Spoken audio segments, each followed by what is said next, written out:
FR. Europe 1, bonjour.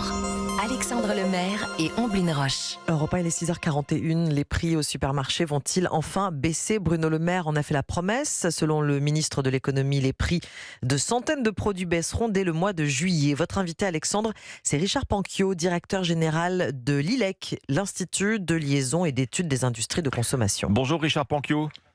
Bonjour. On a beaucoup parlé le mois dernier d'un ralentissement de l'inflation. Alors rien à voir pour l'instant avec une baisse des prix au rayon alimentaire, plus de 14% sur un an le mois dernier. Sauf que cette fois, Bruno Le Maire en effet promet une baisse des prix pour juillet. Le cœur de l'été, c'est donc la lumière au bout du tunnel. Écoutez, on pense qu'effectivement il y a un certain nombre de prix qui sont de nature à baisser. Ce qu'il faut quand même comprendre, c'est que comme vous le dites, on n'est pas sur un retournement des cours des marchés, on est sur des cycles qui restent inflationnistes. On a aujourd'hui beaucoup plus de cours qui sont toujours orientés à la hausse qu'à la baisse, mais c'est vrai qu'il y aura des baisses ciblées, sélectives sur probablement plusieurs centaines de produits, et ça va probablement démarrer en juillet, et ça s'étendra sur plusieurs mois, et notamment sur la rentrée. Ça va démarrer en juillet. Alors avec l'ILEC, Institut de liaison et d'études des industries de consommation, vous défendez les grandes marques des fabricants, vous représentez une centaine d'entreprises pour 75% du panier moyen des consommateurs. Quels sont les produits de grande consommation dont les coûts de production ont déjà commencé à baisser ? En fait, il y a trois marchés qu'on cite assez régulièrement depuis plusieurs semaines. On parle beaucoup des céréales, notamment du blé. On parle des huiles, notamment colza, tournesol, et dans une moindre mesure de la volaille. Et sur ces marchés-là, vous avez effectivement des retournements de cours et probablement des baisses qui vont être activées rapidement. D'ailleurs, il y en a déjà qui ont été activées. Mais ce qu'il faut quand même comprendre, c'est que le processus de négociation sur ces marques nationales, il s'étend du mois de décembre au mois de mars. Et qu'en fait, ce qui s'est passé, c'est que les prix auxquels on se met d'accord, sur lesquels on se met d'accord avec la distribution, ils ont été agréés au mois de mars. Et donc, ce qu'il faut regarder, c'est ce qui a vraiment bougé depuis, on va dire, le mois d'avril, qui est le mois où on commence à facturer à ce nouveau tarif, et aujourd'hui. Et il y a assez peu de marchés qui ont évolué à la baisse depuis. Alors, cette baisse de prix en rayon qui s'annonce, on vous parlait donc du mois de juillet, elle sera de quel ordre ? Évidemment, c'est extrêmement difficile à dire. Je pense qu'il y a des ordres de grandeur qui sont de l'ordre de 3, 5, 6%, je pense, dans la plupart des cas. Donc, on va vraiment voir la différence dans les rayons des supermarchés, parce que là, on est toujours sur un ralentissement de l'inflation. On va pas rattraper d'un coup tout ce qui a été pris depuis plusieurs mois, évidemment, Richard Panquio.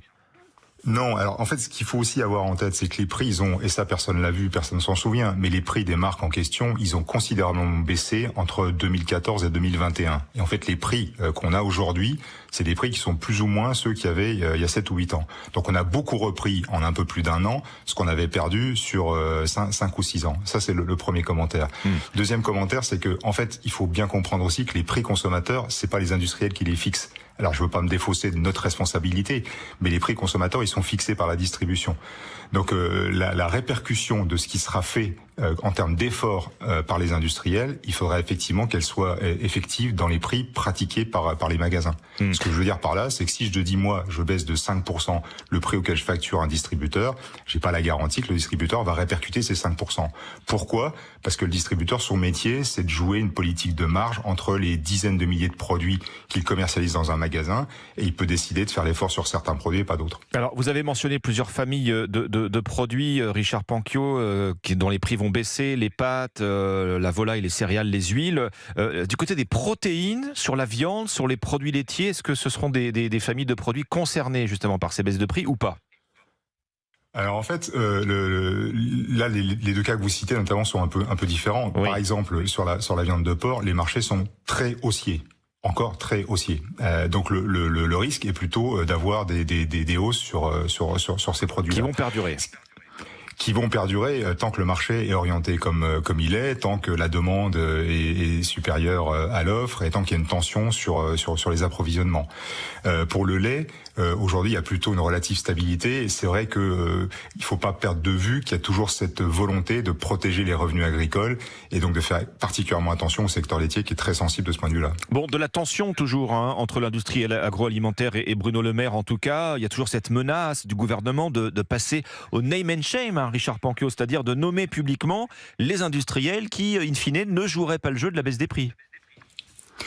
Ouais, mais ça c'est un sujet quand même compliqué parce que vous allez dire quoi? Vous allez dire que tel industriel a refusé de baisser des prix, mais est-ce qu'il était en mesure de le faire? Est-ce qu'il y avait une justification objective de le faire? Est-ce qu'il l'a fait avec certains clients ou pas avec d'autres? C'est un exercice un peu difficile pour le name and shame. Bon, le ministre Bruno Le Maire brandit aussi l'idée d'une taxe sur les marges excessives, pour le citer, des entreprises de l'agroalimentaire. Richard Panquio, c'est vrai qu'au premier semestre, le taux de marge des entreprises agroalimentaires est supérieur à la moyenne nationale. Bah écoutez, ça j'avoue que j'ai besoin de comprendre et voire même de contester ces chiffres-là parce que je vois pas comment vous pouvez aujourd'hui déduire la rentabilité des entreprises là à l'heure où on parle sur la base d'indicateurs macroéconomiques et d'extrapolation. Honnêtement, je sais pas comment c'est possible d'arriver à des conclusions comme celle-là. Il faut vraiment qu'on y travaille parce que de mon point de vue, la marge des entreprises elle baisse. Pourquoi? Parce qu'on fait un exercice très simple mais très systématique. On demande à tous les industriels qui sont chez nous quelle est la masse de l'augmentation de vos coûts depuis janvier 2022 et quelle est la masse d'augmentation de vos prix nets, ceux auxquels vous facturez. Ben, je vous garantis que dans 100% des cas, on ne couvre pas l'augmentation de nos coûts. Donc sauf à virer beaucoup de gens, à arrêter tous les investissements, je ne vois pas comment la marge peut durablement s'améliorer. Bon, vous nous confirmez en tout cas ce matin sur Europe 1 la baisse très prochaine dès juillet de plusieurs familles de produits alimentaires dans les supermarchés. Merci Richard Panquio, directeur général de l'ILEC, Institut de liaison et d'études des industries de consommation. Merci à vous.